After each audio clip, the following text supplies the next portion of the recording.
Alam mo ba na ang isa sa pinakamagandang tulay sa Pilipinas na itinayo noong 1970s ay maaring nagtatago ng isang nakakakilabot na lihim sa mismong pundasyon nito?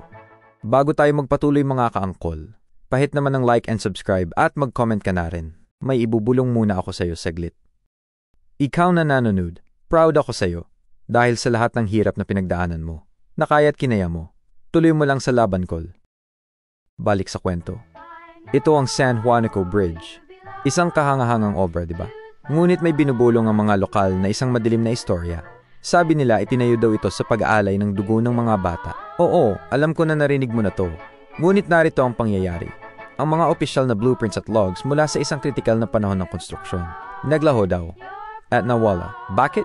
Ano ang laman ng mga dokumentong iyon na kailangan itago? Sabi ng ilan, detalyado raw nito ang mga di pangkaraniwang materyales na hinalo sa semento. Mga utos na nagmula mismo sa pinakamataas na posisyon. Isa lang ba etong urban legend o ang nawawalang blueprints ay itinago?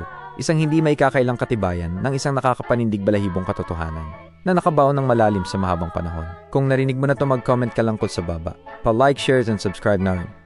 Salamat sa panonood. God bless.